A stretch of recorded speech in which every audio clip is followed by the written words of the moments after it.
আমার বন্ধুগণ, একটু কান লাগাবেন, মনোযোগ দিয়ে শুনবেন।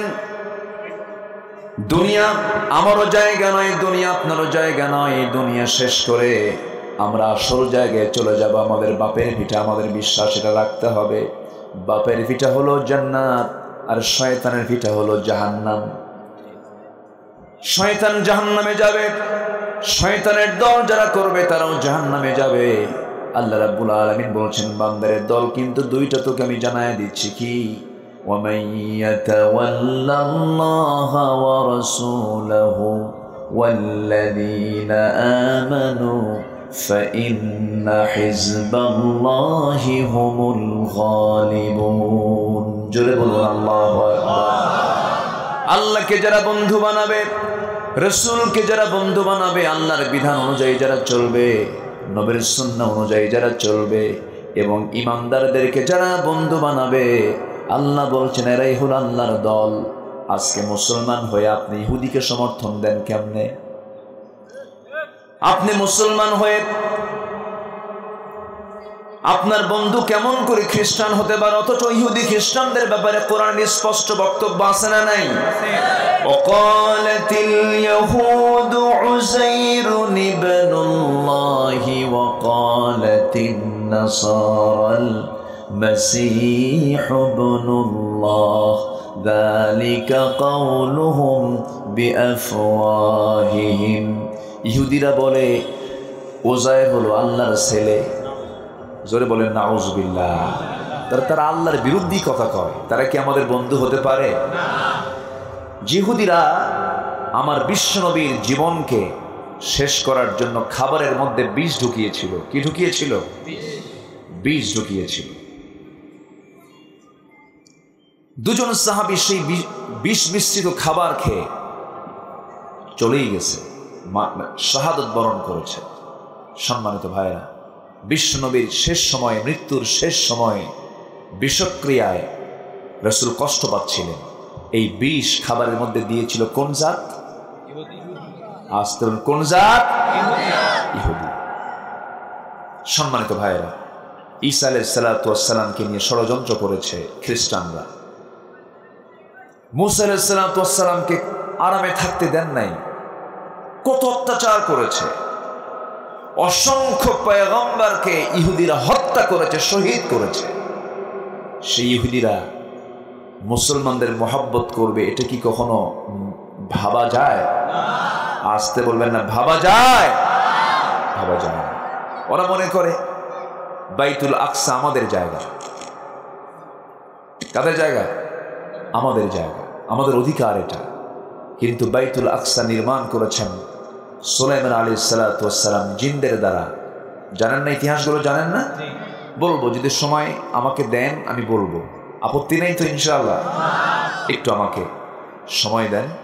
রাতও গভীর হয়েছে, আমি অনেক আগেই এসেছি এখানে। আমি এসেছি 8টায়, না?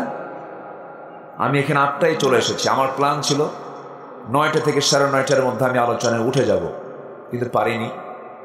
তো আপনি বসে আছেন, আমি খুশি। দেখি কতক্ষণ কথা বলা যায়। সম্মানিত ভাইরা, তবে ইহুদিকে পছন্দ করা মানুষ, খ্রিস্টানকে পছন্দ করা মানুষ আমার দেশেও আছে না নাই? আসতে বলবেন না, আছে না নাই? শুধু আছেই না, আত্মীয়তাও আছে। আছে না নাই? ওঠে কেন? এই যে উঠতেছে। হ্যাঁ, কি আবার আসবে তো নাকি? যদি আসে তাহলে সঠিক। আচ্ছা, যদি ক্লাস থেকে কোনো ছাত্র যদি শিক্ষককে না বলে যায়, এটিকে ভালো? আমার হয়তো পছন্দ করেন না আপনারা, নাকি?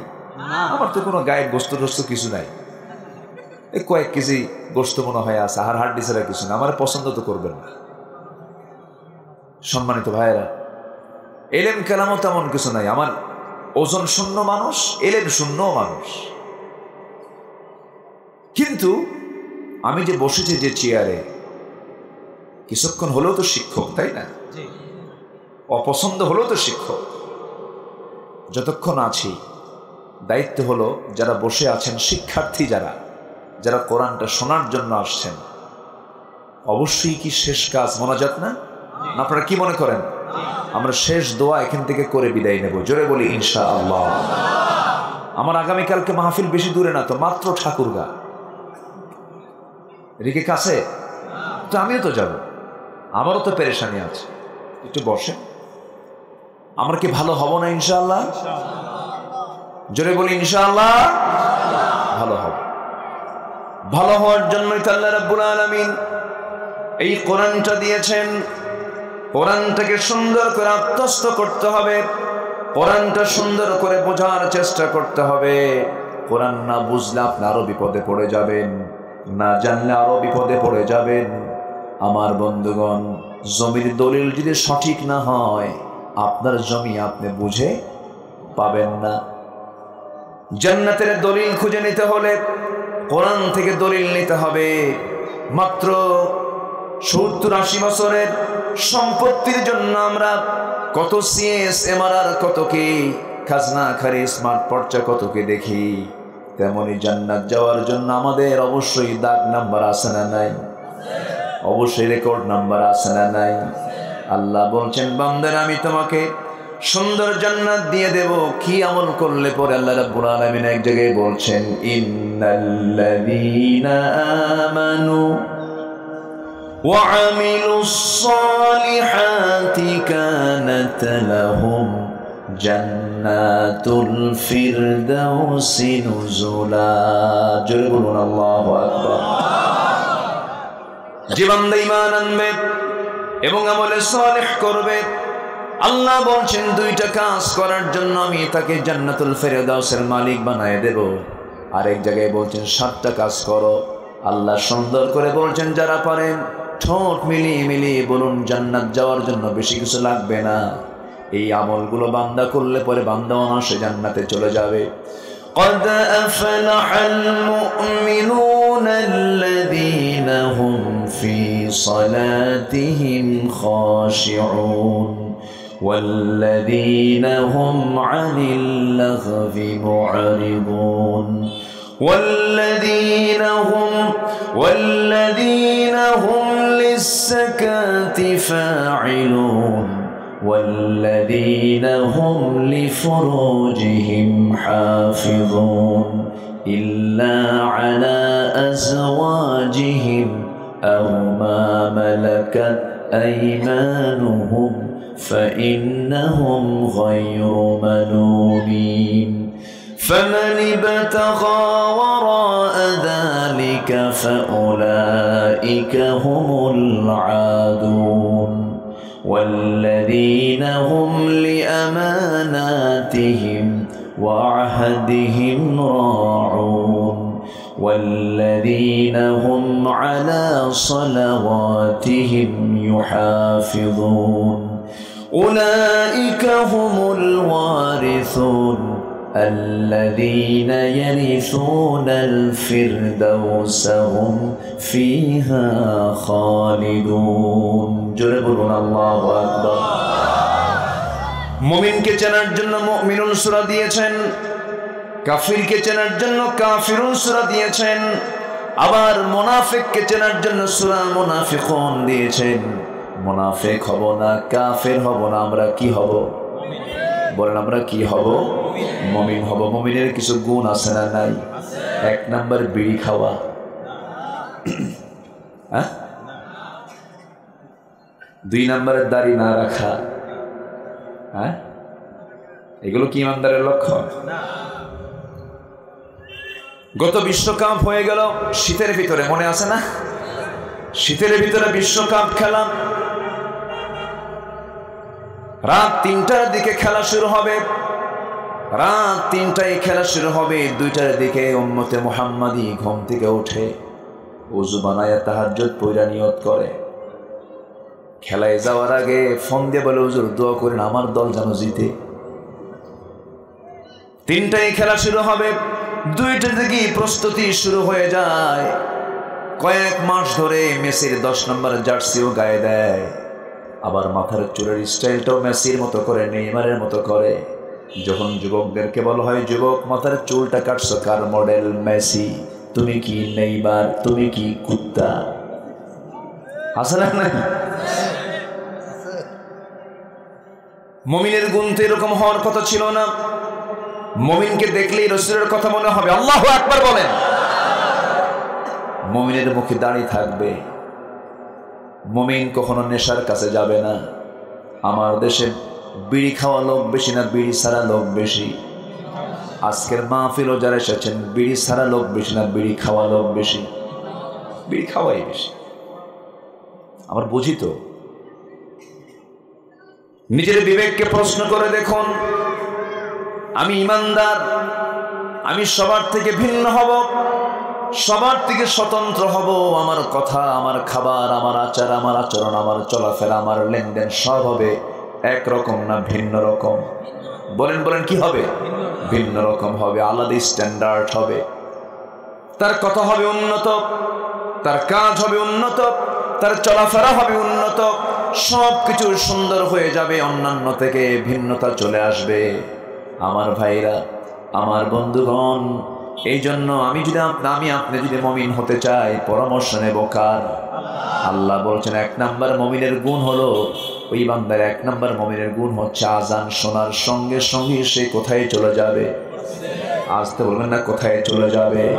আল্লাহ অফার দিয়ে দিলেন, বান্দা এমন যদি হয়, সত্যি সত্যি যদি তা হয়, আজান শুনে তুমি মসজিদে চলে যাচ্ছ, চিন্তা করো না বান্দা, যে কিয়ামতের দিন সূর্য মাথার উপরে উঠবে, মানুষ ঘামের সাগরে হাবুল হাবুডুবু খাবে, সেই কঠিন কণ্ঠকে কীর্ণ ময়দানে, ও বান্দা চিন্তা করো না, আমি তোমাকে আমার আরশ আজিমের ছায়ায় আমি তোমাকে জায়গা করে দেব।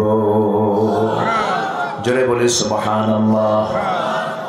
নামাজ যারা খুশুর সঙ্গে আদায় করবে, অনর্থক কথা যারা জিহ্বা থেকে বের করবে না, মুখ থেকে বের করবে না, যারা যাকাতটা ঠিক মতো আদায় করবে, নাম্বার 4 হলো যারা লজ্জাস্থানের যারা হেফাজত করবে, জেনার কাছে যাবে না। আজকের সমাজে বিয়ে বেশি না জেনা বেশি?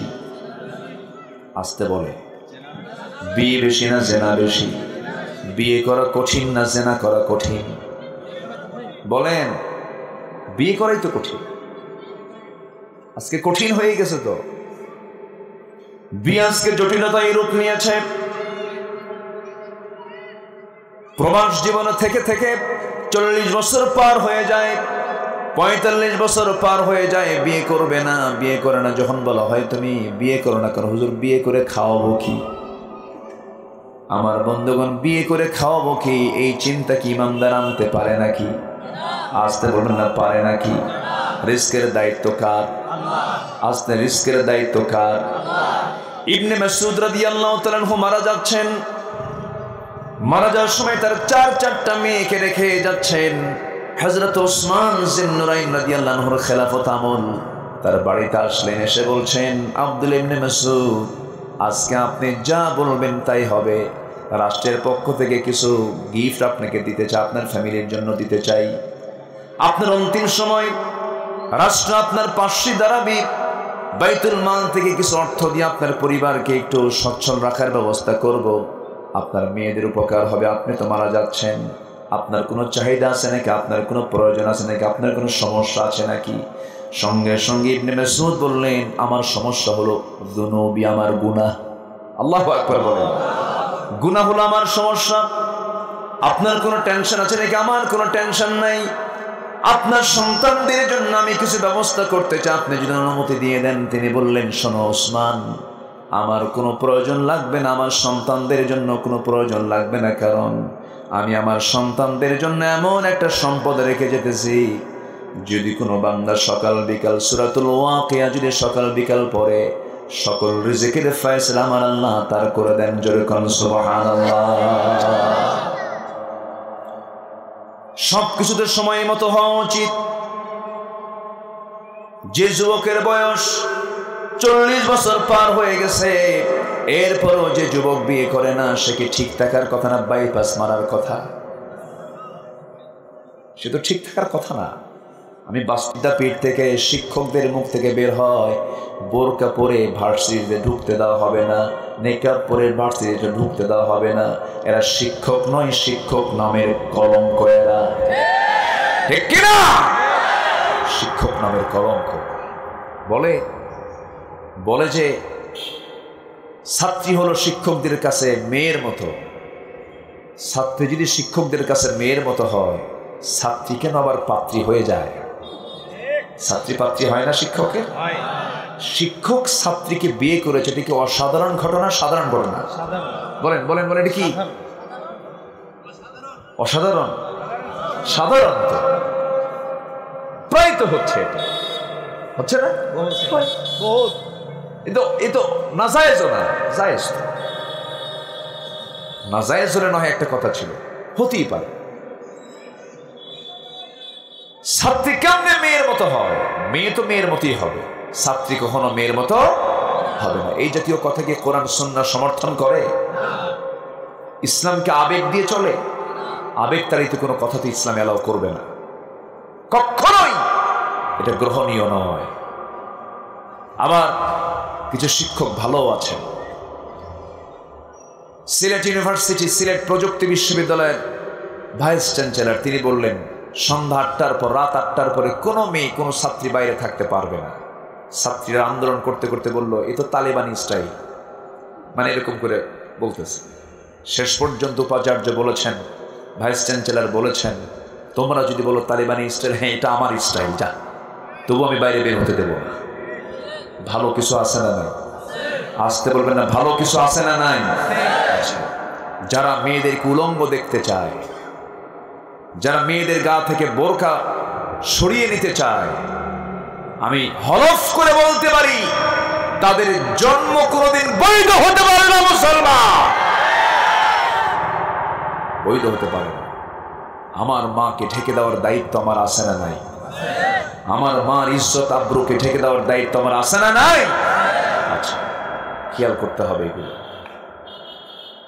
আমার বন্ধুগণ, নম্বর 5 হলো যারা তাদের আমানত ঠিক রাখবে। আমানতদারিতা যার মধ্যে থাকবে না, তার ঈমান কখনো মজবুত হবে না। নাম্বার 6 হলো যে ব্যক্তি ওয়াদা ঠিক রাখবে। ওয়াদা যার ঠিক থাকবে না, তার ঈমানই থাকবে না। লা ঈমানা লিমান লা আদালাহ, যার ওয়াদা ঠিক নাই তার ঈমানই নাই, বলেছেন মুহাম্মদ সাল্লাল্লাহু আলাইহি ওয়াসাল্লাম। নাম্বার 7 হলো নামাজ দিয়ে শুরু, নামাজ দিয়ে শেষ। আল্লাহ বলছেন ওয়াল্লাযীনা হুম আলা সালাওয়াতিহিম ইউহাফিযুন উলাইকা হুমুল ওয়ারিসুন আল্লাযীনা ইয়ারিসুনাল ফিরদাউসা হুম ফিহা খালিদুন। জোরে বলুন আল্লাহু আকবার। আমার কথা কি বিরক্ত হচ্ছেন আপনারা? তাহলে আমরা ভালো হব নামাজ পড়ে না না পড়ে? নামাজ পড়ার দরকার আছে না নাই? নামাজ আছে যেখানে আমরা আছি। যে দলে নামাজের ডাক নাই সেই দলেও আমরা আজ থেকে আমরা। আপনি কোন দল করেন? যে দলের নেতাও নিজেও নামাজ পড়ে না, আপনাকে নামাজের কথাও বলে না। এত বক্তব্য শুনি, কিন্তু তাদের মুখে নামাজ পড়ো, নামাজ পড়ো, নামাজ বাধ্যতামূলক, এমন জাতীয় কথা কিন্তু আমাদের কানে আসে না। যে নেতা হাসরের ময়দানে আমার উপকার আসবে না, যে নেতার নেতৃত্বে নামাজ নাই, যে নেতার নেতৃত্বে মদের বোতল খুঁজে পাওয়া যায়, যে নেতার নেতৃত্বে সুদের গন্ধ পাওয়া যায়, ওই সমস্ত নেতৃত্বের মুখে আমরা থুতু মারি, জুতা মারি। বাতিলের মোকাবেলা করার দরকার আছে না নাই? বাতিলের মোকাবেলা করতে রাজি আছেন কারা কারা? হাত উঁচু করে দেখেন মুসলমান।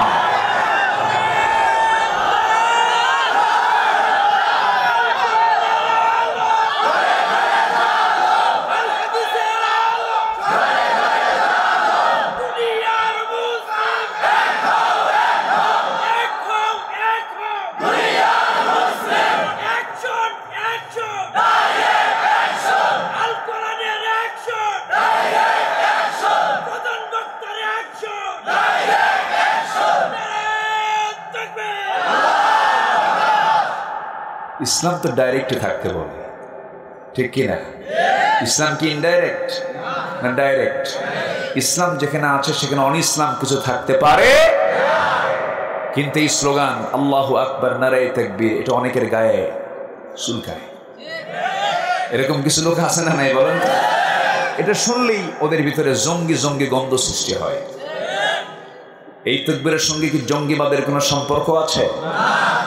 হামাসদেরকে জঙ্গি বলে এমন লোক আছে না নাই? পশ্চিমা মিডিয়া এখন হামাসকে কি বলছে? আর ইসরায়েলকে ফেরেশতা কয়। ইসরায়েল কি হয়েছে? ফেরেশতা। আর হামাসরা জঙ্গি হয়ে গেছে। টুপি মুখে, মাথায় টুপি মুখে দাড়ি হলেও এটা একটা জঙ্গির সিম্পটম। মাথায় টুপি মুখে দাড়ি এটাও হলো জঙ্গির একটা সিম্পটম তারা খাড়া করেছে। সম্মানিত ভাইয়েরা, টুডে অ্যান্ড টুমরো বাইতুল মুকাদ্দাস মুসলমানদের হাতে আসবে ইনশাআল্লাহ। জোরে বলি ইনশাআল্লাহ। ওরা পারবে না, ওরা পারবে না। টুডে অ্যান্ড টুমরো, জোরে বলি ইনশাআল্লাহ। কুল্লু শাইইন ইয়ারজিউ ইলা আসলিহি, সব জিনিস তার আসলের দিকেই ধাবিত হয়। ইসলাম ছিল, আছে, থাকবে। ইসলামকে কেউ নির্মূল করতে পারবে না। যারা নির্মূল করতে আসতেছে তোমরা নির্মূল হয়ে যাবে। ফেরাউন টিকে নাই। ফেরাউন টিকতে পেরেছে? ফেরাউন কি কখনো ভাবছিল যে আমি দরিয়ায় ডুববো? সে কি বলছিল? সে কি ভাবছিল কখনো? তবে বলেছিল। কিন্তু তাকে প্রশ্ন করা হয়েছিল, আচ্ছা যদি গোলাম যদি মালিকের কথা না শোনে তাহলে তার কি করা উচিত? দরিয়ায় সুবায় মারা উচিত। এটা ফেরাউন কইছিল? কিন্তু বলছিল না? বলছি। ফেরাউন মূসা আলাইহিস সালামের মৃত্যুকে নিশ্চিত করার জন্য তাকে মেরে ফেলবে, চতুর্দিকে সৈন্য নিয়ে সামনে দরিয়ার মুখোমুখি করে দিয়েছে। আর হাসতেছে পিছন থেকে, মূসা তুই আজকে পালাবি কোন জায়গায়? আজকে তোকে এবং তোর কওমকে শেষ করে দেব। পেছন থেকে আল্লাহ কয়, ফেরাউন তুই পালাবি কোথায়? সুবহানাল্লাহ বলবেন না? আল্লাহ আছেন না নাই? আল্লাহ আছেন না নাই? সবচেয়ে কম দেখেন না সবচেয়ে বেশি দেখেন?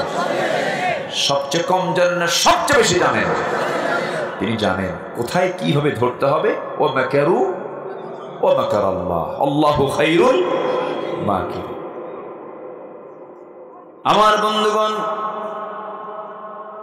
মুসাও জানতেন না আমি দরিয়া থেকে নিষ্কৃতি পেয়ে যাব, এপার থেকে ওপারে আমি চলে যাব, এটাও তিনি 5 মিনিট আগেও জানতেন না।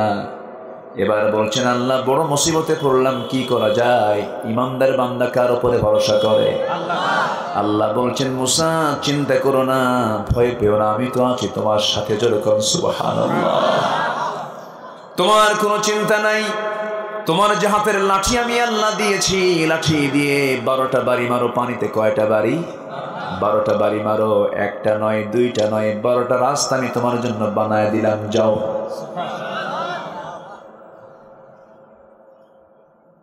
টাঙ্গাইলে বাইপাস রাস্তা আছে না নাই? আছে না নাই? কেন? যেন জাম না হয়। কি না হয়? আগের মতো জাম আছে নাকি? আগে একটা জেলা ছিল জামের জেলা। সেই জেলার নাম কি বলেন? টাঙ্গাইল। টাঙ্গাইল আসলেই মানুষ বিপদে পড়ে যেত। উত্তরবঙ্গের সমস্ত গাড়িগুলো যায়, আমি নিজেও সাক্ষী। আমার এমনও সময় গেছে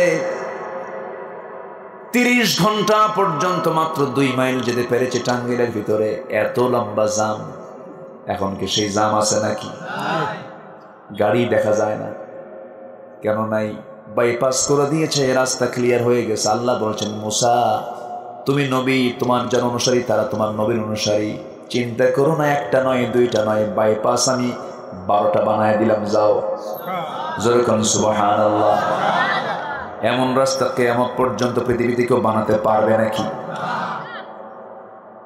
টানেল করে দিলেন, টানেল, আন্ডারগ্রাউন্ড টানেল করে দিয়েছেন। পানির পাহাড় জমা হয়ে গেছে, এপার থেকে ওপার তিনি পাড়ি জমিয়েছেন। তার কওমে, তার সমস্ত লোকেরা পাড়ি জমিয়েছেন, সব পার হয়ে গেছেন। ফেরাউন বলছে, ও হামান কি হলো? এটা কি দেখলাম? এটা মুসা তো পার হয়ে গেল। কোনো ক্রমেই সম্ভব নয়, ওকে ছেড়ে দেওয়া যাবে না, ওকে ধরতেই হবে। হামান বলছে, চিন্তা করেন না ফেরাউন, আমি আপনার মন্ত্রী আছি, তো আমার তো কিছু বুদ্ধি আছে। বুদ্ধি ছিল হামানের বেশি না কম? বেশি। ফেরাউন শুধু হাউ বাউ করতো। ফেরাউন শুধু কি হাউ খাউ করতো, চিৎকার করতো। বুদ্ধি কম ছিল, বুদ্ধি শুদ্ধি কম ছিল। বুদ্ধি ছিল সবকার হামানের। হামান বলছে, কোনো চিন্তা করবেন না, আমি একটু দেখে আসি, অবজার্ভ করে আসি, তদন্ত করে আসি। সে ঘোড়া চালায় দিল, এপার থেকে ওই রাস্তা দিয়ে ওপারে চলে গেল, ওপার থেকে এবার আসলো।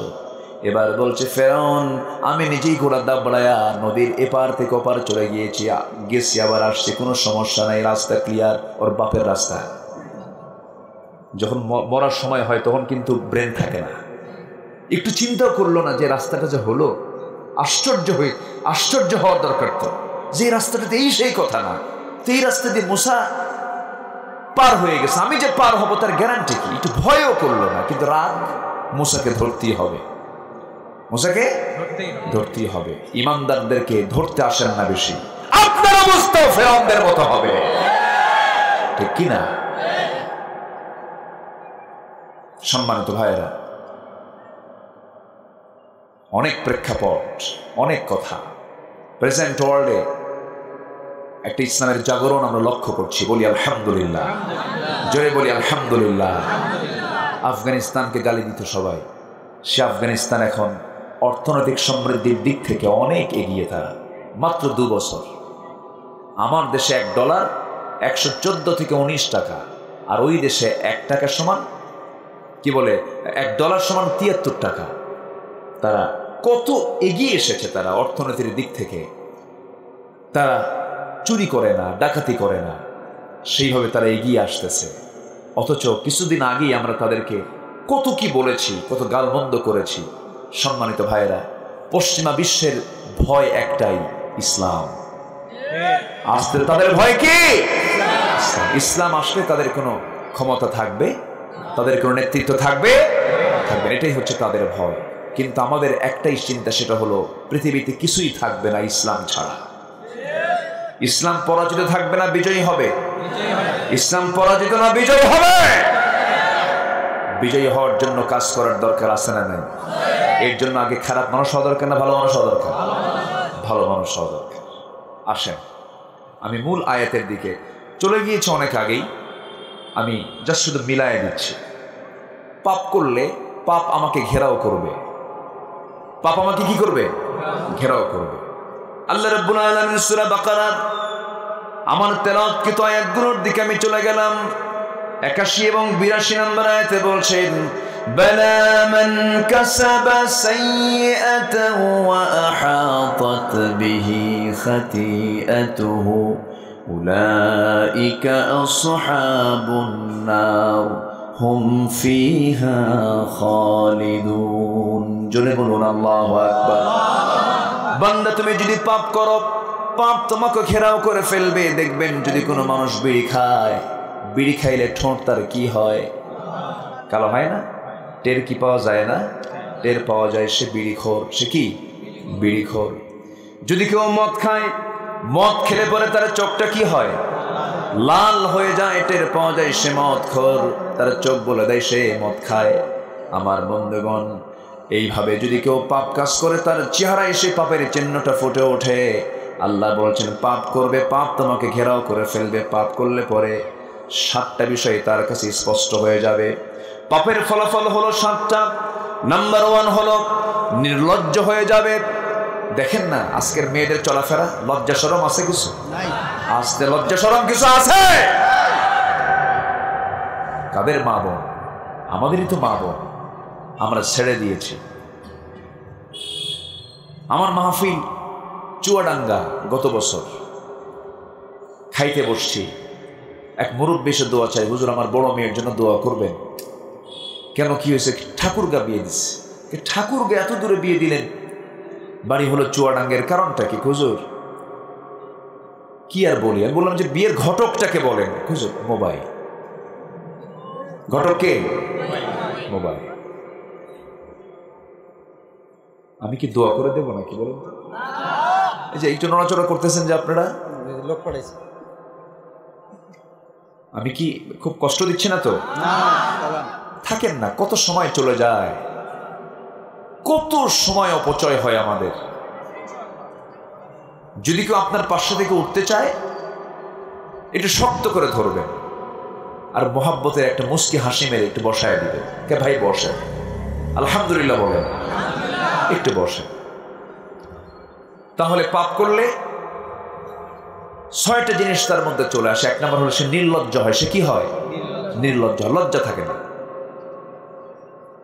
নাম্বার 2 হলো সৌন্দর্য নষ্ট হয়ে যায়। নাম্বার 3 হলো রোগাক্রান্ত হয়ে পড়ে।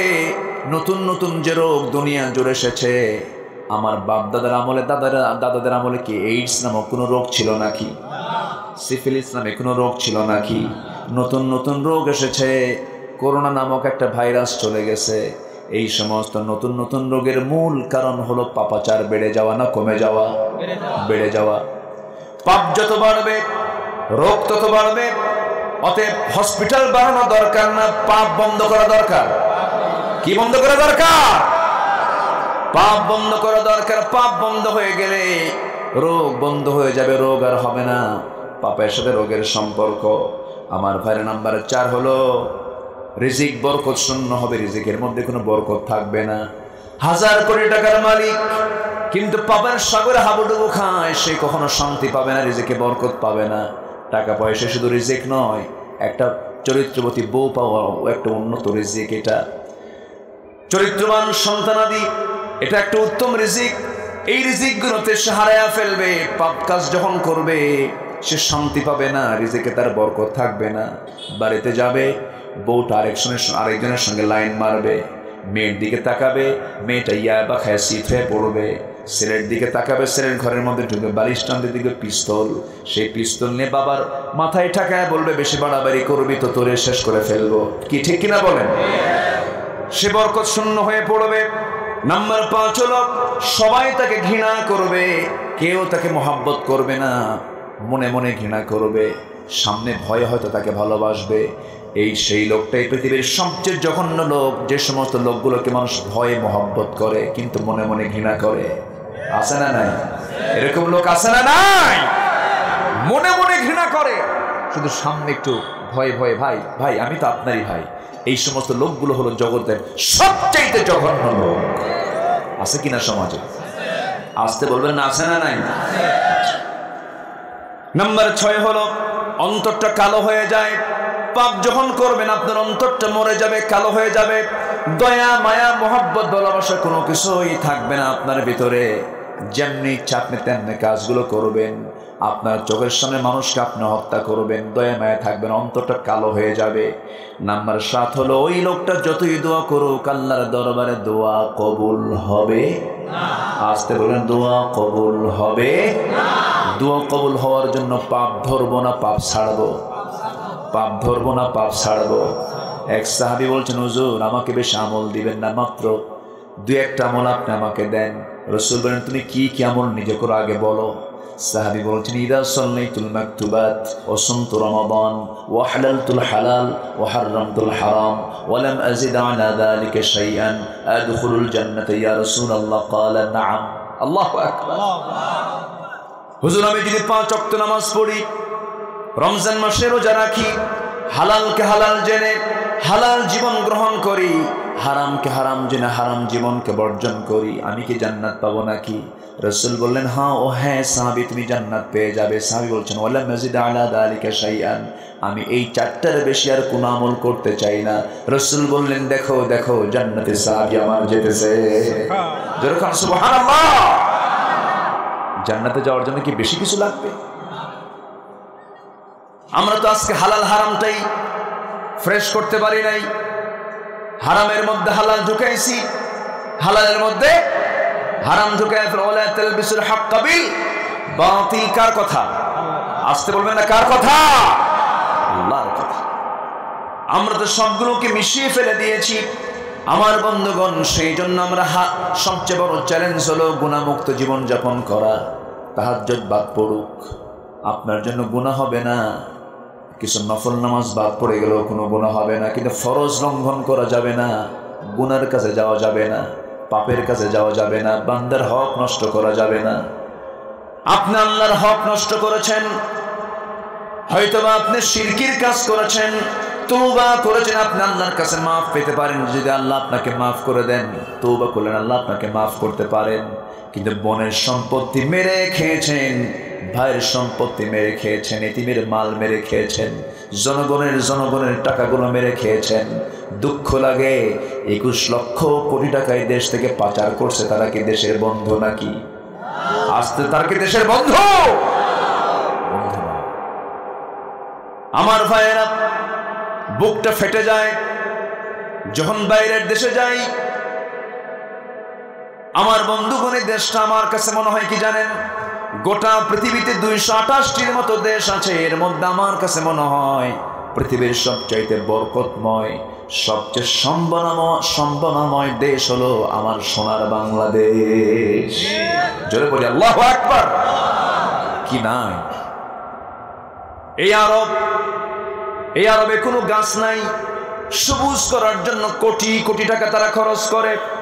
আমার দেশের প্রত্যেকটা জায়গায় সবুজ। জোরে কর সুবহানাল্লাহ। এই যে বর্ষা চলছে, চতুর্দিকে সবুজ, নদ নদী খাল বিল কত নিয়ামতে ভরা। আমার দেশের মাটি সোনার চেয়েও খাঁটি, এমন কোন ফল নাই যা হয় না আমার দেশে। আল্লাহু আকবার। সবই ছিল, সবই আছে, কিন্তু থাকে না কেন? তলা নাই, কি নাই? যাতে মাছ রাখবেন তার কি নাই? তলা নাই। মাছ কি থাকবে? যতই মাছ তোলে, তলাই নাই। কি নাই?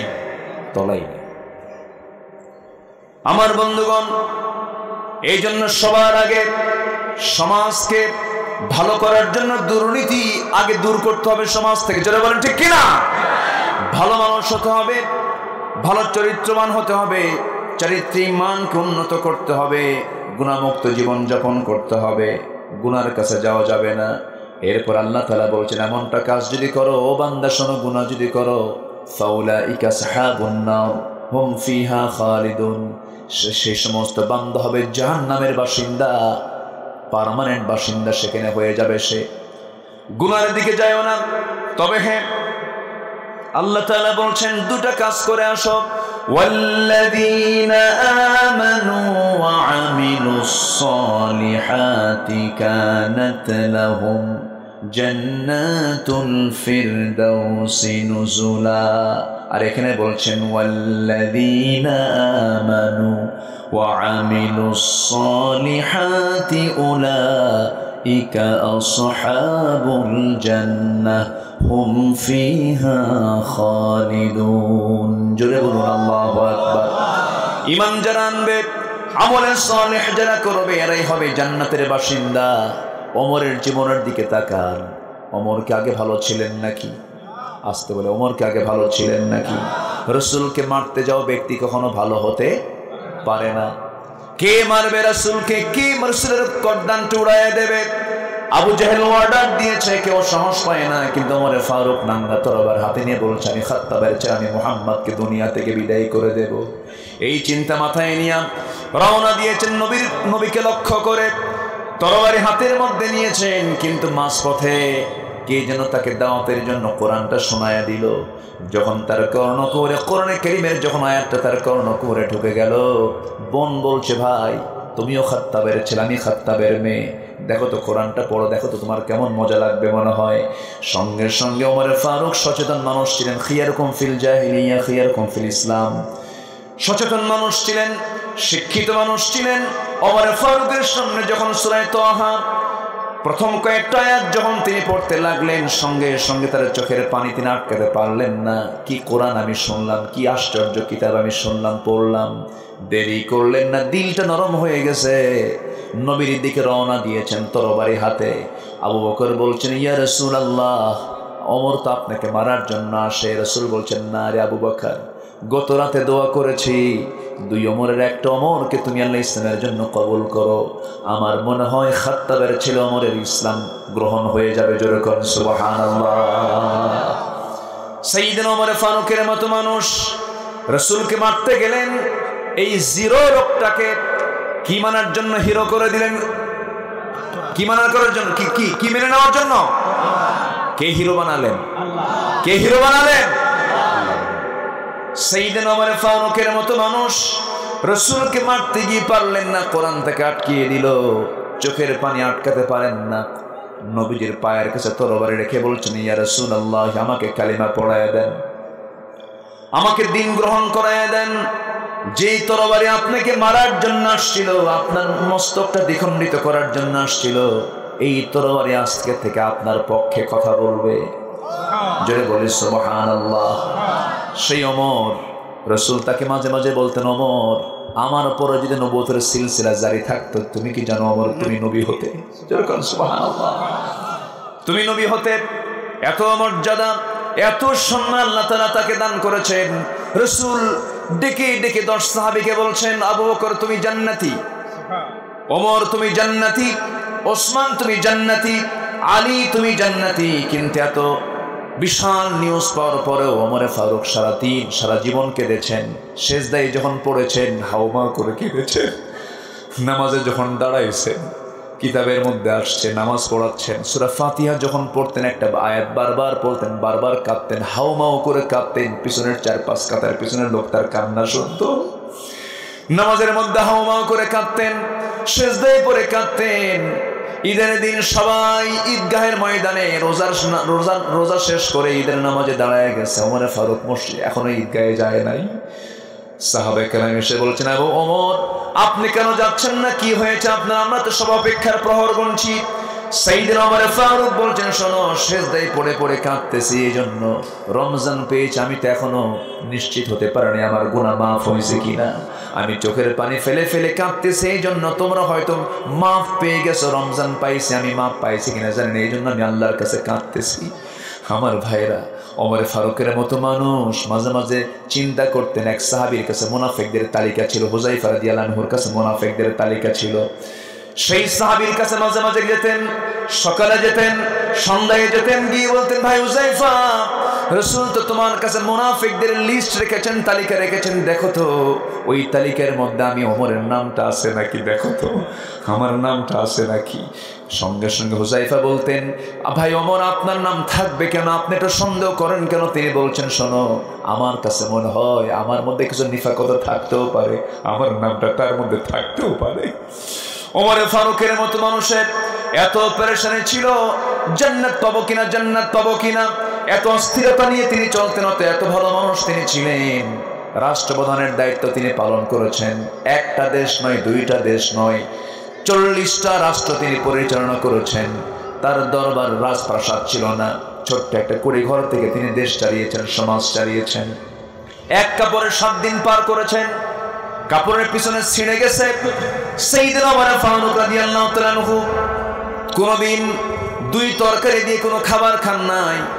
মধু মিশ্রিত গ্লাস তার সামনে এনেছে, পানি সহ। তিনি বললেন, পানি পান করবে, একটা গ্লাস পানি আমাকে দাও। ওর মধ্যে মধু মিশ্রণ করে দিয়েছে। ওমর ফারুক বলছেন, গ্লাসটা নিয়ে যাও। ওমর কখনো মধু মিশ্রিত পানি খায় না, কারণ জান্নাতে মধু দিবেন, পানিও দিবেন, সব নিয়ামত জান্নাতে খাবো, দুনিয়াতে খাবো না, দুনিয়াতে আমি খাবো না।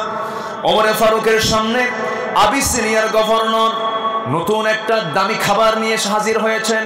তাকে খুশি করার জন্য বলছেন, আমিরুল মুমিনিন, আপনার সামনে আমি যে দামি একটা খাবার নিয়ে এসেছি, খুব পছন্দের খাবার, টেস্টি খাবার, আপনি এটা খান। সাইয়েদনা ওমর ফারুক বললেন, যে খাবারটা তুমি আমাকে খাওয়াতে চাচ্ছ, কষ্ট করে এনেছো, ভালো কথা, আমার দেশের প্রত্যেক জনগণকে এই খাবার খেতে পারবে নাকি? না, তো এই দামি খাবার সবাই তো খেতে পারবে না। আস্তে করে সেই খাবারটা সরাইয়া দিয়ে বলছে, গভর্নর জেনে রেখে দিও, আমার দেশের জনগণ যে খাবার খেতে পারবে না, সেই খাবার ওমর কোনোদিন মুখে নিতে পারে না। জোরে বলুন সুবহানাল্লাহ। আমার বন্ধুগণ, বিচার কি সঠিক ছিল? কি তাকওয়া ছিল তাদের ভিতরে? কি জিকির ছিল তাদের ভিতরে? হু হু জিকির করলে জিকির হয় না। মধুর বোতল তিনি পেয়েছেন রাষ্ট্রের পক্ষ থেকে, 1 বোতল মধু, তিনি সহ তার প্রতিবেশীদের মাঝে এটা ভাগ করে দিতে হবে। মধুর বোতল নিয়ে এসে বউয়ের সামনে দাঁড়ালেন। বউকে বলছেন, বউ আমার, মধুর বোতলটা ভাগ করো, মধুটা ভাগ করতে হবে। এই মধু ভাগ করে 6 থেকে 7 জন প্রতিবেশী সমান করে ভাগ করে দাও। ঠিক আছে, আমাকে দেন, আমি বন্টন করে দিচ্ছি। বউয়ের হাতে দেওয়ার পরপরই বলছেন, আমার স্ত্রী, মন খারাপ করো না, মধুর বোতলটা আমাকে দাও, আমি তোমাকে ভাগ করব। ওমর ফারুকের স্ত্রী একটু মনক্ষুণ্ণ হলেন, কারণ তাকে তিনি মাইন্ড করলেন, আমার স্বামী আমাকে বিশ্বাস করলেন না, আমার স্বামী আমাকে পছন্দ করলেন না, আমি মনে সমান বন্টন করব না। ওমর ফারুক রাদিয়াল্লাহু আনহু বললেন, আমার স্ত্রী তোমার মন খারাপ কেন? তিনি বলছেন, আমার স্বামী গো, আমি কি কখনো মধু আমার ভাগে বেশি নেব নাকি? আমি তো মন খারাপ করতেই পারি। ওমর ফারুক বলছেন, আমার স্ত্রী, আল্লাহর কসম করে বলে আমি তোমাকে সন্দেহ করি নাই, আমি তোমাকে ডাউট করি না, আমি তোমাকে ভালোবাসি। আমি চালাই রাষ্ট্র, তুমি চালাও আমার পরিবার নামক রাষ্ট্র। আমার সন্তানকে দেখো, আমার পরিবারকে দেখো। তুমি যদি আমার পরিবারকে না দেখতে, আমার রাষ্ট্র চালাতে আমার কষ্ট হয়ে যেত। আমি তোমাকে সম্মান করি, ভক্তি করি, শ্রদ্ধা করি, কিন্তু আল্লাহর নামের কসম করে বলছি আমি তোমাকে সন্দেহ করি না। কিন্তু আপনি আমাকে কেন মধুর বোতল ভাগ করতে দিলেন না, মধু ভাগ করতে দিলেন না? আসেন, এরকম প্রশ্ন হয় না? গন্ডগোল লাগে না? স্বামী স্ত্রীর মধ্যে একটু ভুল বোঝাবুঝি হয় না ভাই? হয় কিনা বলেন? মধু খাওয়াকে নিয়ে রাসূলের সঙ্গে লাগছে বউদের। লিমা তুহাররিমা মা আহাল্লাল্লাহু লাক। অনেক কথা, কোন দিকে যাব আমি? এক রাত তো পাইছি, একটু একটু করে বলতেছি। কষ্ট হচ্ছে নাকি আপনাদের? আমার বন্ধুগণ, ওমর ফারুকের মতো মানুষ, খুব গরম মানুষ ছিলেন। বউটা রাগ করেছেন, তিনি রাগ করলেন না। স্বামী স্ত্রীর মধ্যে কখনো দ্বন্দ্ব লাগবে না। আহমদ ইবনে হাম্বল বলেন, আমি আমার জীবদ্দশা আমার বউকে হারিয়েছি। আমার বউয়ের সঙ্গে আমার 30 বছরের সংসার হয়েছে, কিন্তু একটা দিন তার সঙ্গে আমার গন্ডগোল লাগে নাই। এই গন্ডগোল না লাগার মূল কারণ হলো, আমার স্ত্রী যখন আমার সামনে খেপে যেতেন, আমি তখন থেমে যেতাম। আমি যখন খেপে যেতাম, আমার বউ তখন থেমে যেতেন। সুবহানাল্লাহ বলেন। সালাম দিবেন, পরিবার অশান্তি হবে না। বউকে নিয়মিত যে স্বামী সালাম দেবে, সেই স্বামী কখনো বউয়ের দ্বারা কখনো আক্রান্ত হবে। ব্যবহার আমাদেরকে ভালো করতে হবে, ব্যবহার আমাদেরকেও ভালো করতে হবে। বইয়ের কথা শুনতে হয় না? আস্তে করে দেখছেন, কেউ শুনি না মনে হয় বইয়ের কথা। বইয়ের কথা শুনতে হয় না? আচ্ছা, কে বইয়ের কথা শোনে না? এখন এখানে কে আছে আমি বইয়ের কথা শুনি না? এরকম কেউ আছেন? একজনও নাই, আমিও নাই। আমিও শুনি। উনি, আপনি শোনেন না? শোনেন, আপনি শোনেন না? শুনেছেন মুহাম্মদ সাল্লাল্লাহু আলাইহি ওয়াসাল্লাম, তিনিও শুনেছেন। বইয়ের কথা শুনবেন না কেন? শুনতে হবে। একটা গল্প মনে পড়লো আমার। রাজা প্রজাদের মাঝে ঘোষণা করেছে, যে প্রজা বইয়ের কথা শুনবে, যে প্রজা বইয়ের কথা শুনবে, তাকে রাষ্ট্রের পক্ষ থেকে একটা করে ডিম দেওয়া হবে। আর যে প্রজা বইয়ের কথা শোনে না, বইয়ের বুদ্ধি নেয় না, তাকে একটা করে ঘোড়া দেওয়া হবে। গোটা দেশ থেকে সমস্ত প্রজারা চলে আসছে, কিন্তু সব প্রজার অধিকাংশই হলো বইয়ের কথা শোনে এমন প্রজাই বেশি। তো সবার হাতে একটা করে ডিম দেওয়া হলো। সন্ধ্যার আগ দিয়ে কোন এক আল্লাহর গোলাম এসে বলতে, রাজা মশাই, জীবনে আমি আমার বইয়ের কথা শুনি নাই। রাজা বলল, ঠিক আছে, আস্তাবল থেকে একটা ঘোড়া নিয়ে তুমি চলে যাও। সে একখান কালো ঘোড়া নিয়ে চলে গেছে বাড়িতে। সন্ধ্যার দিকে বউ বলতেছে, কি ব্যাপার, তুমি ঘোড়া নিয়ে আসলা? ঘোড়া কি কিনলা? কোথায় কি পাইলা? কেন? ঘোড়া একটা কালো নিয়ে আসছি, একটু উপহার পাইছে, রাজা আমাকে উপহার দিছে। তো ঘোড়া নিছো, তুমি কালো ঘোড়া নিছো কেন? কালো কোনো কালার হলো নাকি? লাল ঘোড়া নিয়েছো, যাও। বুঝতেছে? চলে আসে রাজদরবার। রাজাকে বলতেছে, রাজা মশাই, ঘোড়া তো দিছেন ভালো কথা, কিন্তু ঘোড়াটার তো কালার একটু দুর্বল হয়ে গেছে, লাল হলে ভালো হয়। কেন? আগে কেন বললা না? বউ আমারে বললো যে লাল ঘোড়া ভালো হয়, কালো ঘোড়া খুব একটা ভালো না। রাজা বলতেছে, ঘোড়া থুইয়া ডিম নিয়ে যা। কি কথা বলছেন? ঘোড়া থুইয়া ডিম নিয়ে যা। শেষ পর্যন্ত ওটাও বইয়ের কথা শুনে। সন্ধ্যা পার হয়ে যাওয়ার পর রাজা চলে গেছে এখন অন্দরমহলে। স্ত্রীর সামনে যখন দাঁড়াইছি, স্ত্রী এখন মুসকি মুসকি হাসি মেরে বললেন, স্বামী, আমার রাজা, আপনি কি পেলেন?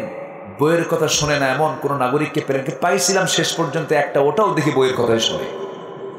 এখন রানী বলছে, রাজা মশাই, অতএব যারা বইয়ের কথা শুনে তাদেরকে ঠকানোর কি দরকার?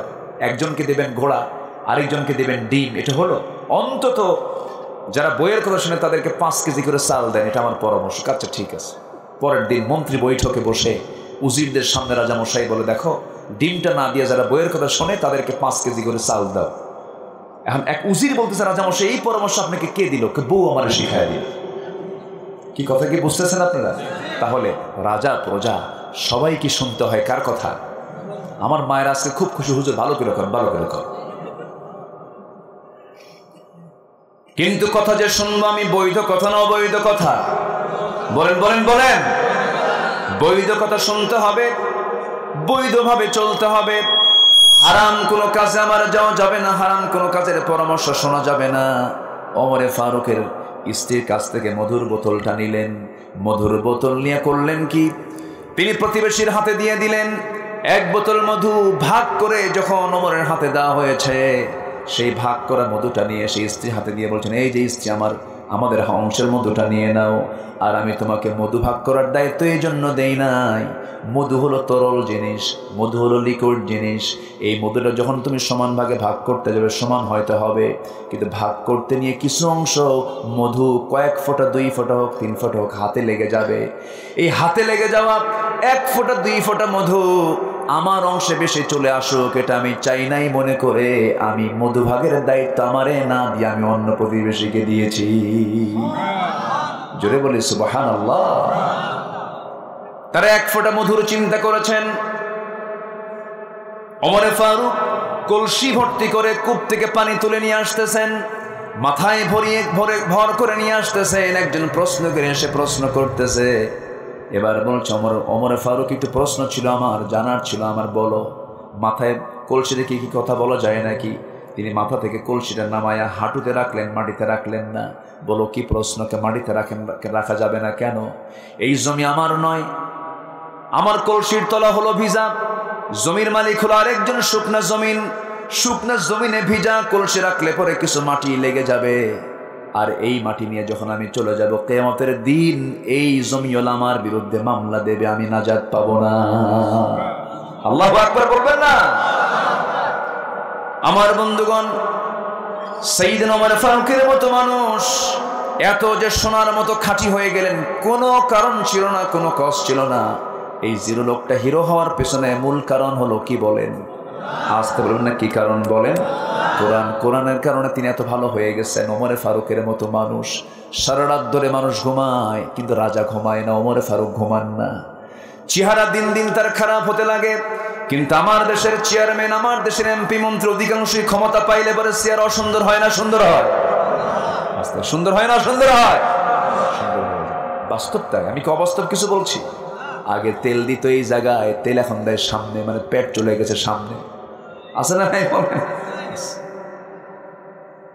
আমার বন্ধুগণ, ওমর ফারুক সুখে সুখে যাচ্ছেন, স্বাস্থ্যহীন হয়ে পড়ছেন। প্রশ্ন করা হলো, আমিরুল মুমিনিন, আপনি এরকম করে শুকায় যাচ্ছেন কেন? তিনি বলছেন, শোনো, তোমরা আমাকে যে দায়িত্বটা দিয়েছো এই দায়িত্ব আমাকে স্বাস্থ্যহীন করে তুলেছে। তোমরা ঘুমাও, খেলাফতের আগ পর্যন্ত আমি রাতে ঘুমানোর সুযোগ পেতাম। খেলাফত যখন পেয়েছি সে রাত থেকে আমি আজ পর্যন্ত কোনো রাত ঘুমাতে পারি না।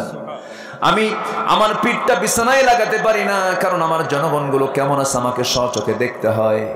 প্রত্যেকদিন তার ডিউটি ছিল। এশার নামাজ তিনি পড়তেন না পড়াতেন? ভালো করে বলবেন, পড়তেন না পড়াতেন? একজন মুসলিম শাসক নামাজ পড়বে না পড়াবে? জোরে বলেন, জোরে বলেন। এই মেসেজের মধ্যে অনেক লম্বা একটা শিক্ষা এর মধ্যে আছে। একটা মুসলিম শাসক নামাজ পড়বেন না পড়াবেন? শাসক যেমন সমাজের নেতা, ওই শাসকই হবেন নামাজের নেতা। এই নীতি যতক্ষণ পর্যন্ত মুসলিম সমাজে চালনা হবে, চুরি বন্ধ হবে না, ডাকাতি বন্ধ হবে না, সন্ত্রাসী বন্ধ হবে না, ঠিক কিনা বলেন? ওমর ফারুক নিজে নামাজ পড়লেন না পড়ালেন? পড়ালেন। শাসকের দায়িত্ব হচ্ছে নামাজ পড়ানো।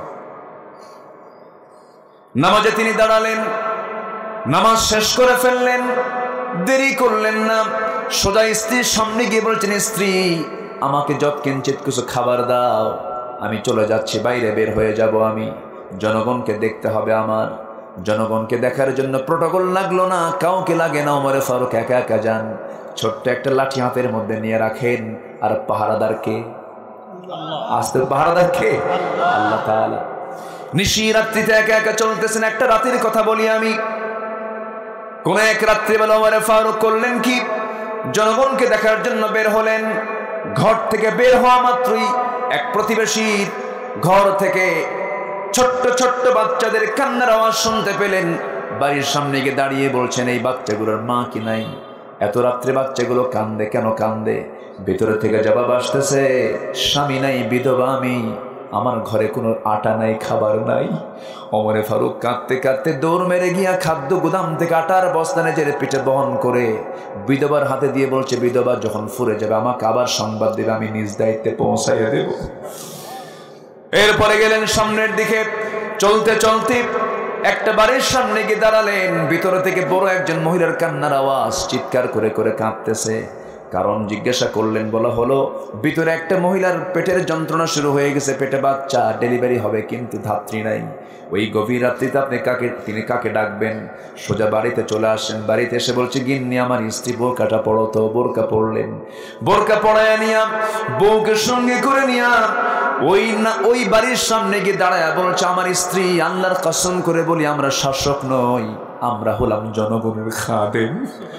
আমার স্ত্রী, আমার দায়িত্ব তোমাকে পালন করতে হবে, সে তো নারী, আমি তো তার খেদমত করতে পারবো না। তুমি এই মুহূর্তে এই বাড়ির মধ্যে ঢুকবি, একজন মহিলা তার পেটের বাচ্চা নিয়ে যন্ত্রণায় কাতরাচ্ছে, ডেলিভারি হচ্ছে না, নার্স নাই, এই মুহূর্তে তোমাকে এই কাজটা করতে হবে। স্ত্রীর সঙ্গে সঙ্গে ভিতরে ঢুকলেন, বউকে নার্সের দায়িত্ব পালন করতে দিলেন, নিজে চললেন সামনের দিকে। চলতে চলতে চলতে চলতে সামনে তিনি চলতে চলতে দেখতে পাচ্ছেন কেউ নাই, নিঝুম পল্লী, নিঝুম গ্রাম, চতুর্দিকে শুনশান নীরবতা। এমন সময় লক্ষ্য করে দেখেন ছোট্ট একটা খেজুর পাতার বানানো বেড়ার ঘর, উপরের ছাউনিটাও খেজুর পাতার, বেড়াটাও খেজুর পাতার। ছোট্ট একটা ঘর থেকে গুনগুন গুনগুন করে কোন এক মহিলার বিরহের গান তার কানে ভেসে আসলো। একটা পুরুষকে পাওয়ার জন্য কিছু গান আছে, এমন জাতীয় গান তার কানে চলে আসলো। ওমর ফারুকের একটু রাগ হলো, ইসলামী জনপদে এমন রাত্রিবেলা আল্লাহর জিকির না করে গান গাচ্ছে কেন? দরজা ঘেসে ঘেসে তিনি কিছুক্ষণ শুনলেন, নিশ্চিত হলেন এটা বিরহের গান। ধমকের সুরে বলছেন, কোন মহিলা এত বড় সাহস ইসলামী জনপদের ভিতরে গুনগুন করে বিরহের গান গায়? নামাজ কিনে, তাহাজ্জুদ কিনে, আল্লাহর কালাম কি তেলাওয়াত করা যায় না? সঙ্গে সঙ্গে আওয়াজটা বন্ধ হয়ে গেছে। দরজায় নক করেন, দরজাও খোলে না। পিছন দিকে আসলেন, খেজুর পাতার বানানো বেড়াটা আস্তে করে টান মারলেন, ভিতরে ঢুকে দেখেন সামনে প্রদীপ জ্বালানো একজন মহিলা, মাথায় কাপড় দেওয়া, বোরকা পরিহিতা, সামনে দাঁড়ায় আছে। ওমর ফারুক বলছেন, মহিলা গুনগুন গুনগুন করে এত রাত্রে গান গাও কেন? এটা কি ইসলামী জনপদ নয়? মহিলা আবার সাহস উঁচিয়ে, বুকটা উঁচু করে সাহস করে বলছেন, ও পুরুষ, আমি তোমাকে চিনি না, তোমার পরিচয়টা কি? তবে হ্যাঁ, আমি গান গেয়েছি, এটা আমার ভুল হতে পারে, কিন্তু তুমি যে আমার সামনে দাঁড়ায়া দাঁড়ায়া আসো, এতক্ষণ ধরে তুমি যে কাজগুলো করেছো, আমি ভুল করেছি একটা গান গেয়েছি, আর তুমি ভুল করেছো চারটা। ওমর ফারুক বলছেন, ভুলগুলো কি কি বলো তো? এক নাম্বার ভুল হলো, আপনি যে ঘরের মধ্যে ঢুকছেন অনুমতি নিছেন নাকি? কেমন করে অনুমতি নিতে হয়? লা তাদখুলু বুয়ুতান গায়রা বুয়ুতিকুম হাত্তা তাস্তানিসু। অনুমতি ছাড়া ঘরের মধ্যে ঢোকা জায়েজ নাই, অনুমতি না নিয়ে ঢুকেছেন। ওয়াতুসাল্লিমু আলা আহলিহা, সালাম দিয়ে ঢুকতে হয়, আপনি কোনোটাই করলেন না, ধমক দিয়ে ঢুকলেন। কিন্তু মহিলা তো জানে না এটা প্রশাসকদের বড় প্রশাসক, আসামি ধরার জন্য কি সালাম দেওয়ার দরকার আছে নাকি? চোর ধরবেন, আপনি সালাম দিলে তো সে দৌড়ও মারতে পারে, বোঝেন নাই? কিন্তু সে তো জানে না। এটা ছিল কৌশল ওমর ফারুকের রাদিয়াল্লাহু আনহু, তার কৌশল ছিল। ভিতরে ঢুকে পড়েছেন, এবার মহিলা বলছে, সালাম দিলেন, অনুমতি নিলেন না। নাম্বার 3 হলো, আমার বেড়াটা ভাঙলেন, আমার সম্পদ নষ্ট করলেন, বান্দার হক নষ্ট করলেন। নাম্বার 4, আপনি একজন পরপুরুষ, আমি একজন পর নারী, আমার পর্দার একটু হলেও না খেলাফ হয়ে গেছে, এই 4টি ভুল আমি আপনাকে মাফ করব না। ওমর ফারুক এবার বলছেন, মহিলা তুমি এই ভুলের জন্য কি কি করবে বলো তো? মহিলা বলছে, আপনি কি জানেন ওমর ফারুকের নাম শুনছেন নাকি? কার সামনে কয়? ওমর ফারুকের সামনে বলতেছে, ওমর ফারুককে আপনি চিনেন নাকি? তার মতো ন্যায়বান শাসক, তার মতো চরিত্রবান শাসক, তার মতো আমানতদার, তার মতো ভালো মানুষ এই বর্তমান দুনিয়াতে একটাও নাই। সকাল হোক, তোমাকে মজা দেখায় দেব, সকালবেলা আমি তার আদালতে গিয়ে আমি তোমার বিরুদ্ধে মানহানির মামলা দায়ের করব। ওমর ফারুক শুনে চুপ করে আছেন, মাথা নিচু করে আছেন।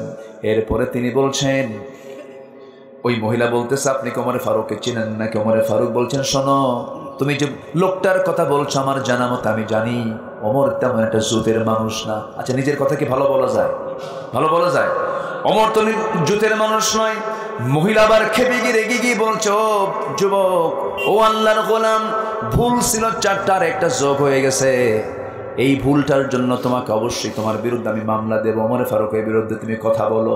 আমার জানা মতো ওমর ফারুকের মতো আল্লাহর পছন্দের গোলাম দ্বিতীয়টা আর আল্লাহর জমিনে নাই। জোরে করেন সুবহানাল্লাহ। ওমর ফারুক মাথা নিচু করে চোখের পানি ফেলে ফেলে কেঁদে কেঁদে বলছে, আল্লাহ, এই বান্দির দোয়া তুমি আল্লাহ কবুল করো, এই বান্দির এই কথা তুমি আল্লাহ কবুল করো। আমি ভালো না মন্দ প্রকাশ্যে বুঝতে পারবেন না, ভালো না মন্দ মানুষের অন্তর্রাজ্যে যান, অন্তর্রাজ্য দখল করুন। বাহ্যিক রাজা হয়ে লাভ নাই, ক্ষমতার দাপট দেখিয়ে লাভ নাই। যে ব্যক্তি মানুষের মনের রাজত্বকে বিজয় করতে পারছে সেটাই হলো সবচাইতে বড় রাজা। ঠিক কিনা বলেন? মনের রাজা হৃদয় রাজ্যের সম্রাট হতে হবে। জোর করে সম্রাট হওয়া যায়, কিন্তু মানুষের মনকে কখনো বিজয় করা যায় না। ওমর ফারুক আল্লাহ শুকরিয়া আদায় করলেন। আচ্ছা, আলোচনা কি শুনবেন? আগ্রহ কি আছে আপনাদের এখনো? আমরা কিন্তু এখন আলোচনার একটা গভীর পর্যায়ে চলে গেছি, তাই না?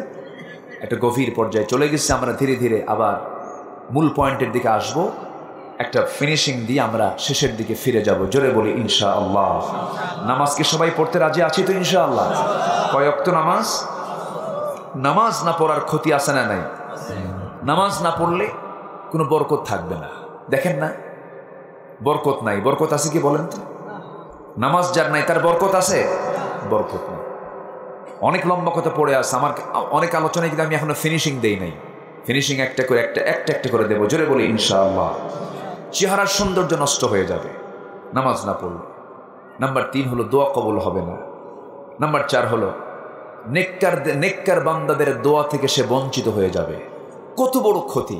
আমরা কি সবাই 5 ওয়াক্ত নামাজ পড়বো না ইনশাআল্লাহ? একটু হাত উঁচু করে একটু দেখাই না ভাই। সবাই বলেন ইয়া আল্লাহ, ইয়া আল্লাহ, ইয়া রহমান। আমাদেরকে 5 ওয়াক্ত সালাত আদায় করার তৌফিক তুমি আল্লাহ দিয়া দাও। জোরে বলি আমিন। আরো জোরে আমিন, আরো জোরে আমিন। হাত নামান। কষ্ট দিয়ে ফেললাম? কষ্ট দিচ্ছি? আলোচনা চলুক, চলুক আলোচনা। হুজুর মরুক, হুজুরও বাসুক। সব দিকে ব্যালেন্স করবো আমরা। খুব বেশি কথা আর বলবো না। আর একটু সময় নিয়ে আমি শেষের দিকে আস্তে আস্তে চলে যাচ্ছি। ওমরে ফারুক এবারে বলছেন, মহিলা মামলা দিবা ভালো কথা। মনে আছে আপনাদের? ভালো আছে? মনে আছে?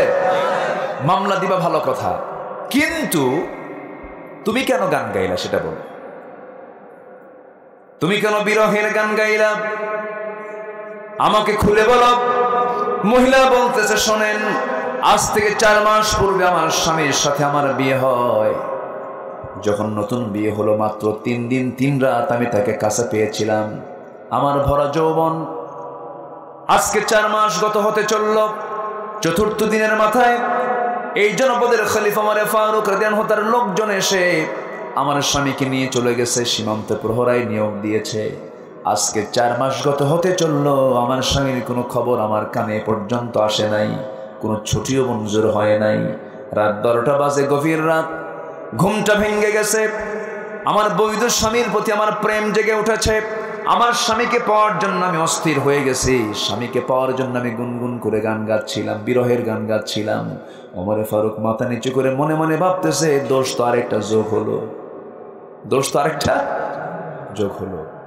আল্লাহু আকবার। তারা কি ছিলেন, কি ছিলেন! এমন শাসককে আমরা চাই না? আসতে বলে, আমরা কি এমন শাসক চাই না? এমন শাসক কি আমরা চাই? এমনি এমনি আসবে? এমনি এমনি আসবে? রসুল কি ক্ষমতায়, রসুল যে রাষ্ট্র চালিয়েছেন এমনি এমনি আসছে? বদর পাড়ি দিতে হয়েছে, উহুদ পাড়ি দিতে হয়েছে, খন্দক পাড়ি দিতে হয়েছে, দেশ ছাড়তে হয়েছে, হিজরত করতে হয়েছে, তায়েফে মার খেতে হয়েছে, রসুলকে গালি শুনতে হয়েছে, সাহাবে কেরামকে শাহাদত বরণ করতে হয়েছে। 70 জন সাহাবীকে এট এ টাইম উহুদের ময়দানে শহীদ করে দেওয়া হয়েছে। এত সহজ ইসলাম আসেনি। দিন কায়েমের জন্য যদি আমার বিশ্বনবী, যার সম্মান আল্লাহর পরে, তার যদি দাঁত ভাঙতে হয়, তার মুখে রক্ত যদি জমিনে ফেলতে হয়, সেই দিন কায়েমের জন্য আমাকে আপনাকে রক্ত প্রয়োজনে ঝরানোর দরকার আছে না নাই? আসতে বলবেন না, আছে না নাই? আল্লাহর জমিনে দিন কায়েমের জন্য সেই রক্ত ঝরাতে কি সবাই রাজি আছেন? জানমাল দিতে কি রাজি আছেন? যে জাতি স্বাধীনতার জন্য যদি জীবন দিতে পারে, সেই জাতি অবশ্যই দিন কায়েমের জন্য জীবন দিতে রাজি আছেন কিনা বলেন? রাজি আছেন কারা কারা? হাত উঁচু করে দেখান মুসলমান।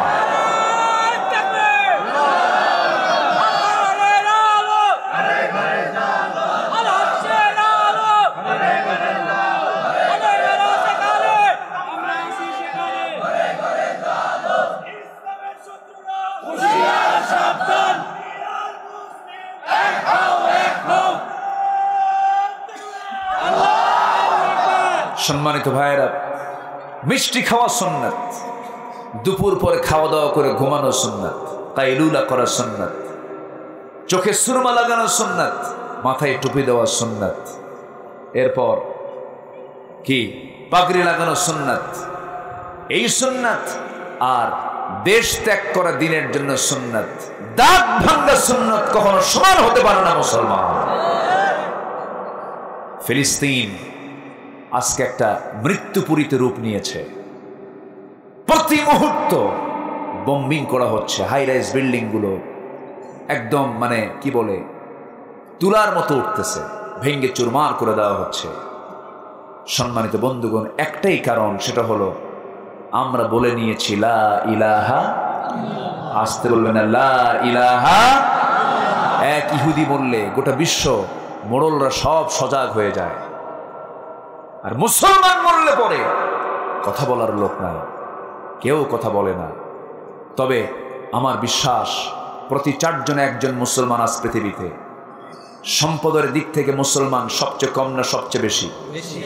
সম্পদের আধিক্য মুসলমানের, জ্বালানি সম্পদ মুসলমানের। বিশ্বের ধনী তালিকায় যে সমস্ত রাষ্ট্রগুলো আছে প্রথম 10 জনের মধ্যে মুসলিম দেশই বেশি। আল্লাহু আকবার বলেন।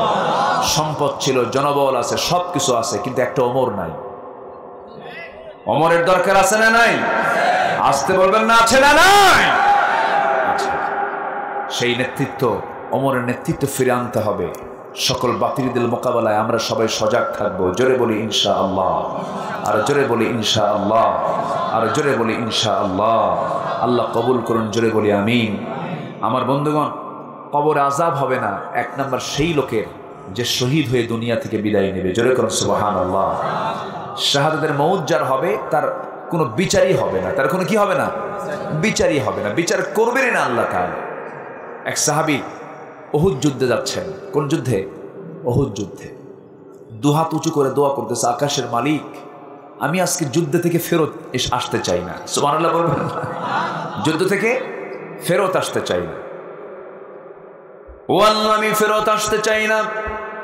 যুদ্ধ করতে যেতেছি, শহীদ যদি হয়ে যাই, কাফেররা যেন আমাকে শুধু মেরে ফেলে না রাখে, তারা যেন আমার নাকটা কেটে নেয়, আমার কানটা কেটে নেয়, আমার হাতটা কেটে নেয়, আমার পাটা কেটে নেয়, আমাকে যেন টুকরো টুকরো করে ফেলে, তারা যেন সেখান থেকে বিদায় নিয়ে নেয়।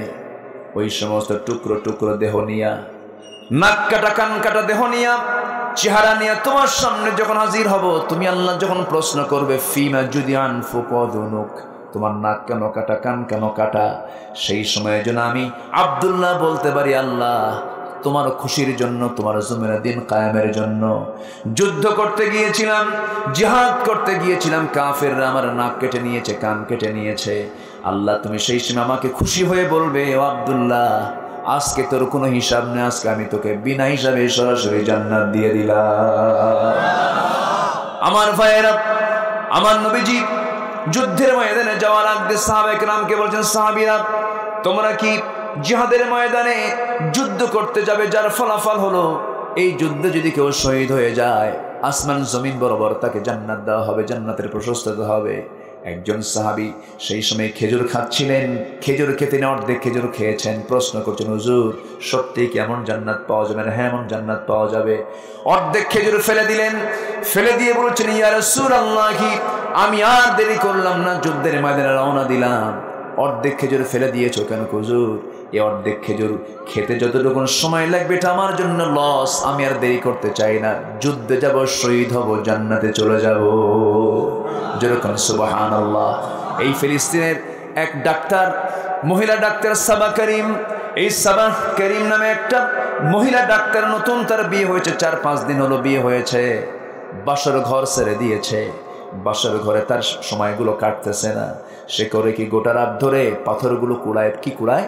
পাথর কুড়ায়, নিক্ষেপ করবে, শত্রুদের গায়ের দিকে নিক্ষেপ করবে, পাথরগুলো কুড়ায়। শেষ রাতের দিকে পাথর কুড়াতে যায়। প্রশ্ন করা হলো, সাবা করিম, তুমি একজন বড় ডাক্তার, নতুন সংসার তোমার, বাসর ঘর তোমার, তুমি নতুন স্বামীকে পেয়েছ, সব কিছু ছেড়ে দিয়া তুমি আজকে এই জায়গায় কেন? মহিলা বলে, ডাক্তার বলে, আমাকে প্রশ্ন করছো যে কারণে এমন প্রশ্ন আসতেই পারে, কিন্তু তুমি কি জানো আমি স্বপ্ন দেখতেছি আমি দুনিয়া থেকে শাহাদাত বরণ করে যেন জান্নাতের বিছানায় যেন আমি আরাম নিতে পারি। জোরে করুন সুবহানাল্লাহ। এমন চেতনা লালন করতে হবে। ইসলামের ইতিহাস হলো যুদ্ধে সাহাবায়ে কেরাম গেছেন, শাহাদাত বরণ করেছেন, কেউ পঙ্গুত্ব বরণ করেছেন। রাসূল তাদেরকে নিয়ে মারা গেছেন। রাসূল বলেছেন ওই পাহাড়ের চিপায় তাদেরকে দাফন করো। রাসূল অশ্রুসিক্ত নয়নে তাদেরকে বিদায় দিয়ে এসেছেন। একজন সাহাবী ইসলাম কবুল করেছেন, মক্কা মদিনার মাঝামাঝি তার বাড়ি ছিল। ইসলাম কবুল করেছেন, বাপ আগে দুনিয়া থেকে বিদায় হয়ে গেছে, ভাতিজাকে মানুষ করেছে চাচা। সেই সাহাবীর চাচা বলছে, শুনলাম তুই নাকি ইসলাম কবুল করেছিস। সঙ্গে সঙ্গে ভাতিজা বলতেছে, ও আমার চাচা, আপনি শুনবেন কেন? আপনি দেখেন, আশহাদু আল্লা ইলাহা ইল্লাল্লাহ, আমি কালেমার সাক্ষ্য দিয়ে দিয়েছি। এবারে চাচা বলছে, আমি তো এতিম ছিলাম, আমি তোকে অনেক সম্পদ লিখে দিয়েছি, আমি তোকে আদর করেছি, তুই কি জানিস দিন কবুল করার কারণে আমি তোকে আজকে সম্পদ থেকে মাহরুম করব, আমি তোর কোনো সম্পদ আমি তোর হাতে রাখতে দেব না। মুস্কি হাসি মেরে বলছে, চাচা আমার সমস্ত সম্পদ জোর করে নিতে হবে না, আমি আপনাকে আপোষে দিয়ে দিলাম। খেপে গিয়ে বলতেছে, তুই কি জানিস আরো কিছু করতে পারি? কি করবেন চাচা বলেন? এই মুহূর্তে তুই তোর জামাটা খুলে ফেলে দে, পরনের পায়জামাটা খুলে ফেলে দে। জামা খুলছেন কিন্তু পায়জামা তো খোলা সম্ভব হচ্ছে না। চাচা টেনে হেঁচড়ে তার পায়জামাও খুলে নিয়েছে, উলঙ্গ করে তাকে বের করে দিয়েছে। উলঙ্গ দেহ নিয়ে মার সামনে দাঁড়ায় বলে, মা আমার দিকে তাকায়ও না, ইসলাম কবুল করার কারণে সমস্ত সম্পত্তি আমার চাচা দখল করে নিয়েছে, আমার পরনের জামাটাও রাখে নাই, পায়জামাটাও রাখে নাই, সব খুলে নিয়েছে। একটা ছোট্ট কাপড় দাও মা, ওই কাপড়টা ঢেকে কোনো মতো সতর ঢেকে আমি আমার বিশ্বনবীর দরবারে রওনা দেব। শীতকাল সেই সময় চলে, আরবে 1 মাস 2 মাস শীত থাকে, প্রচন্ড শীত। সেই শীতের ভিতরে মাত্র 1 খণ্ড কাপড় নিয়ে কোনো মতো সতরটা ঢেকে নিয়ে খালি গায়ে রওনা দিয়েছেন মদিনার পথে, পায়ে হেঁটে হেঁটে। ফজর নামাজ হয়ে গেছে, ফজর নামাজের সময় হয়ে গেছে, দরজায় কড়া নাড়ছেন। আমার নবীজির ছোট্ট ঘর, নবীজি যখন মদিনায় ছিলেন সেই সময় ছোট্ট ছোট্ট ঘর ছিল। আম্মা জান আয়েশা বলেন, নবীজি আমার যে ঘরে থাকতেন, আমার ঘরে শুধু দরজার কাঠ লাগানো একটা দরজা থাকতো, আর বাকি ঘরের স্ত্রীদের সালার চট থাকতো। রাসূল যখন আমার ঘরের মধ্যে ঢুকতেন, আমি দেখতাম নবীজির মাথার সঙ্গে ঘরের ছাদ লেগে যেত। যখন শুয়ে পড়তেন, একটা পা লাগতো দেওয়ালের সাথে, মাথা লাগতো আর একটা দেওয়ালের সাথে, ছোট্ট করে রাসূল অবস্থান করতেন। আমার নবীজি দরজায় নক করার সঙ্গে সঙ্গে দরজা খুলে বললেন, মান আনতা, তুমি কে? সঙ্গে সঙ্গে বলছি, আমি আব্দুল্লাহ জুল বাজাদাইন, আমি ইসলাম কবুল করেছি, দিন গ্রহণ করেছি। আমার চাচা আমাকে বাড়ি থেকে বের করে দিয়ে যে সমস্ত সম্পদ নিয়ে চলে গেছে। আমার নবীজি কিচ্ছু বললেন না। ভিতরে এসে 2টা জুব্বা, নবীর ব্যবহৃত 2টা জুব্বা আস্তে করে নিয়ে তার হাতে দিয়ে বলছেন, তোমার চাচা তোমাকে বস্ত্রহীন করেছে, আমি তোমাকে আমার নিজের পরনের 2টা জুব্বা দিয়ে দিলাম। দারুণ খুশি, কালেমা পড়ে মুসলমান হয়ে গেছেন। রাসূল বলছেন, আব্দুল্লাহ, ওই যে আমার সাহাবীরা ওখানে শুয়ে আছে, বসে আছে, আসহাবে সুফার সদস্যরা আছে, তুমি তাদের মাঝে চলে যাও। ইসলাম কবুল করলেন। কোরআন যখন তেলাওয়াত করতেন, চিৎকার মেরে মেরে কোরআন তেলাওয়াত করতেন। তার তেলাওয়াতে কিছু সাহাবী বিরক্ত হয়ে নবীর কাছে এসে বলছে, হুজুর নতুন একটা লোক আসছে, নাম তার আব্দুল্লাহ জুল বাজাদাইন, এত জোরে কোরআন পড়ে আমাদের ডিস্টার্ব হয়, আপনি একটু আস্তে আস্তে পড়তে বলবেন। রাসূল বললেন, সাহাবীরা, আমার আব্দুল্লাহর তেলাওয়াতে তোমরা কেউ বাধা দিও না। আমার আব্দুল্লাহ জোরে জোরে কোরআন পড়ে এজন্য নয়, কারণ আব্দুল্লাহর দিন গ্রহণ করতে নিয়ে অনেক কষ্ট করতে হয়েছে, অনেক ত্যাগ স্বীকার করতে হয়েছে। দুনিয়ার সব কিছু ছেড়ে দিয়া সেই ইসলামটাকে গ্রহণ করে নিয়েছে। আমার নবীজি বললেন, আব্দুল্লাহ, তোমার কোনো কিছু চাওয়া আছে নাকি? আব্দুল্লাহ বলছেন, ইয়া রাসূলুল্লাহ, কি আমার চাওয়া হলো আপনি আমার জন্য একটু শ্রেষ্ঠ দোয়া করুন, আমি যেন শহীদ হয়ে জান্নাতে যেতে পারি। আল্লাহু আকবার। 5 শ্রেণীর লোকের জন্য কবরে কোনো আযাব হবে না। কয় শ্রেণী? এর মধ্যে 1 নম্বর হলো শহীদ। এই লম্বা কথা বলতে নেই, দিকে চলে আসছিলাম। এর মধ্যে 1 নম্বর শ্রেণী হলো শহীদ।